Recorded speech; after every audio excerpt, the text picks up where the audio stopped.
Et le bonjour, aujourd'hui on va parler de Meghan Markle et du prince Harry.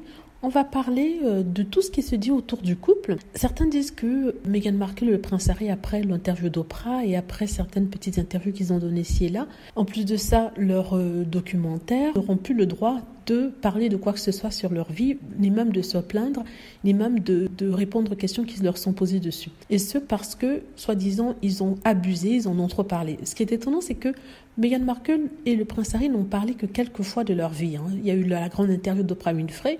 Après ça, il n'y a pas vraiment eu d'interview consacrée à leur famille. C'était plutôt consacré à leur actualité, ce qu'ils faisaient dans la vie. Et en passant, on leur posait une question sur la famille royale. Et de un. Et de deux, ce n'est pas aux gens de dire ce que doivent faire Harry et Meghan. Il est évident qu'ayant fait ce reportage-là, et après le livre de Harry, ils peuvent faire une pause et décider de passer à autre chose en attendant. Mais de là à dire qu'ils n'ont plus le droit de parler de leur vie, je crois que c'est fou. Je pense en fait que ce qu'ils visent en fait, c'est Meghan Markle. Parce qu'elle, à part le documentaire, n'a pas écrit quoi que ce soit et je pense qu'elle réserve sa biographie pour un autre moment. Je crois que ça sera pour plus tard, on va dire 3, 4, 5 ans. Et c'est ça qu'ils veulent empêcher de sortir. Donc, pour empêcher Meghan d'écrire quoi que ce soit, ils essaient de faire une sorte de coup dans lequel elle se ferait coincer après avoir fait ce documentaire-ci et après que le prince Harry ait publié son livre, sa biographie. Rappelons que le prince Harry publiera qu'un seul livre dans une série, il me semble, de 3 livres. Donc, c'est le premier.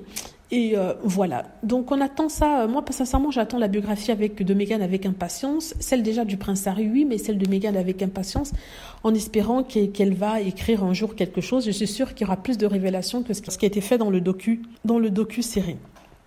Voilà. Donc, en tout cas, comme je disais, la presse ne se gêne pas pour écrire sur eux, pour raconter des conneries, des idioties. Pourquoi eux, ils ne devraient pas parler d'eux? Donc, ce reportage, oui, ça aide, c'est important qu'ils puissent en parler, mais ça ne veut pas dire que ça doit s'arrêter là. C'est vrai qu'ils doivent faire une pause, ils doivent passer à autre chose, et ils doivent se construire différemment, en dehors de la famille royale et loin de la famille royale, mais ça ne veut pas dire que, voilà, on va laisser les tabloïds dire quoi que ce soit, et en même temps, on ne raconte pas ce qui s'est passé dans notre vie.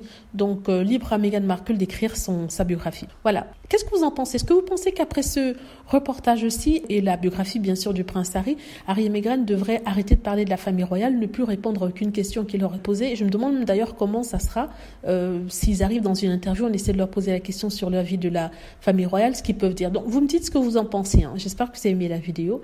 N'hésitez pas à cliquer sur like si c'est le cas, à vous abonner pour plus de vidéos et à cliquer sur la petite cloche afin d'être averti lorsque je poste une nouvelle vidéo. Merci.